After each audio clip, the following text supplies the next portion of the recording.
everybody, it's Alex from Heavy New York back at the Kingsland in Brooklyn, and today we are here with Gargoyl. This is Mr. Dave Davidson's 4th interview with Heavy New York. I keep coming back for more, man. When are we going to co-host a show together?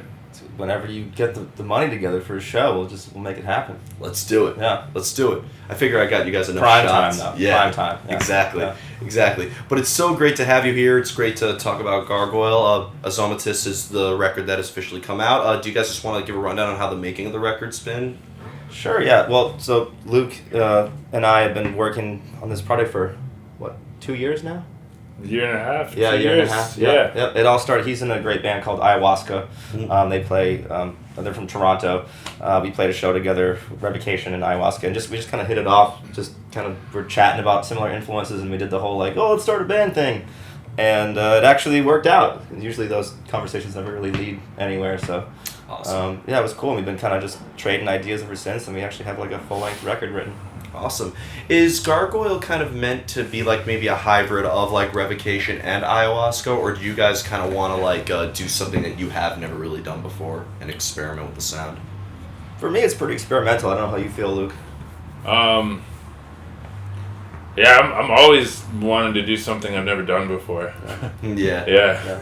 I mean, I think probably those elements of both our bands creep in here and there, certainly. But with this one, the whole point I think behind the project was to do something really original and outside both of our, comfort zones, I guess. I mean, we actually had certain parameters that we started with, all right, we don't want to do any screaming, we don't want to do any blast beats, things like that, just to kind of. But unless we really want to blast beat, right? Well, do it. right? Then yeah. So no, harsh limitations, but in general, certain, I guess, guideposts that kind of help the writing process. Awesome. Now, for each of you, how different of a mind frame or headspace are you in working with Gargoyl as opposed to with Revocation or Ayahuasca? I kind of just asked that, but if you want to go into specifics, how different of a songwriting process is it? Or is there just a blanket method behind the madness you guys have with songwriting? I think in general maybe there's more of a focus on dynamics, at least with me. We certainly have dynamics in Revocation, but in Gargoyl we're really bringing the dynamic elements to the forefront on certain songs. It's definitely a different headspace. Again, I'm not thinking about trying to be necessarily as extreme or as fast as possible. It's more about just exploring new sounds, trying to find new sounds and bring new ideas out of the guitar, and also.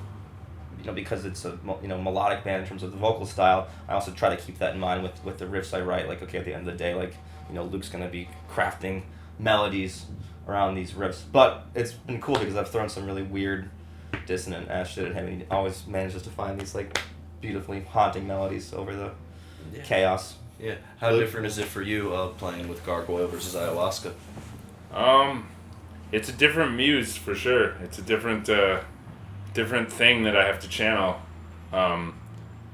but it takes up a lot of the bandwidth of Ayahuasca, of what that is for me. So I've kind of replaced it a little bit, but it's definitely not the same thing at all. And I don't collaborate with people very much. I'm usually actually really bad at collaborating with people. I'm kind of a bit of a I probably get a bit obsessive over things that I'm working on, but for some reason it worked with Dave. I don't know why. For some reason, I just liked his ideas and he liked my ideas, and I think maybe because we live so far away from each other, that helps. We get to, we send each other something and we don't get to comment on it right away. We have to sit with it for a bit and really hear it and not just think, what do I want right away? And so I think we really fall in love with each other's ideas, and then it becomes a true collaboration rather than just two people trying to force their vision upon each other. That's awesome. Now, could working with Gargoyl maybe allow you guys to bring in some newer elements to your other projects as well? Oh, will it feed back into? Yeah. I think.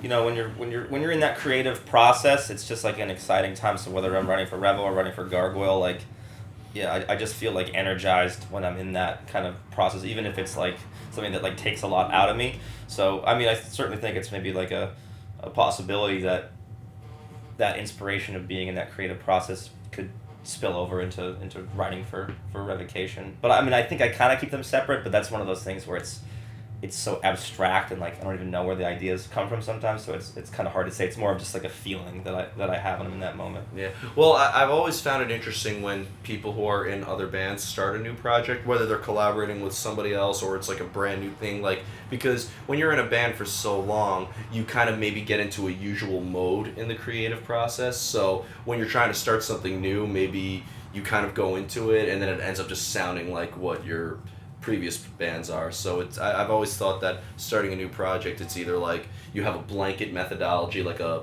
usual go-to mode, or you just have to like throw everything else you know outside the window. I think throwing stuff away with like reckless abandon is like a great idea. Like if you want to evolve creatively, I feel like sometimes you have to throw everything you're comfortable with out and like Speaking of do something that really pushes you out of your comfort zone. Actually, I kind of like working with Dave because he really pushes me outside my comfort zone because he just is, he's just really intense and he makes things move really quickly and yeah. Hey, sorry. Yeah. No, I was going to say, speaking of throwing things out, you know, like when we started this band, we were kind of finding our sound and we actually had like 3 or 4 songs in various stages of completion. Like some were like almost fully written that we were just like, that were, I don't know, good songs I felt, but they just like didn't quite fit the band like after it was sort of developing and new ideas were coming in. So yeah, like not being afraid to throw things away, we scrapped like 3 or 4 almost songs like just right out the gate when we were writing in pursuit of distilling this band down to its sort of most purest form. They were good, but they just weren't the vision of this thing. Yeah. You ever worry that those songs you throw out are going to be on like a B-side record and just be the biggest hit you guys ever made? Oh, for sure that's what's going to happen. 100%. That's what always happens. Yeah. Oh, that's my favorite question to ask when they say, we threw out this one song. I'm like, how do you know that wasn't going to be like the biggest thing since War Pigs? I'll send it to you later or I'll play it for you on a phone in an alley and you can tell me if that's what you think. Okay. And the final question I'd like to ask you is, with Azomatis, with the making of it, was there like a preconceived idea with it, or did things kind of just happen organically in a way? I think it's both, probably. You know, I mean, we went into it having a bunch of different influences that we wanted to draw from, and you know, from there we just kind of kept, you know, following those threads wherever they would lead us. Awesome. So before we go, I'd like to thank you guys for your time today. Great show tonight. Is there just anything else with Gargoyl that you would like to promote in terms of like tours, or could we be expecting to see this project on the road more often? Yeah, we're definitely trying to tour more for sure. We're going to be hopefully planning on doing a full length in the summertime. Yeah, I don't know.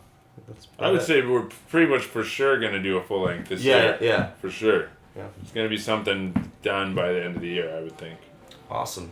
Well, thank you guys so much. Everybody, we are here with Gargoyl. Pick up Azomatis if you haven't already, and be on the lookout for new stuff coming soon. We'll see you next time on Heavy New York.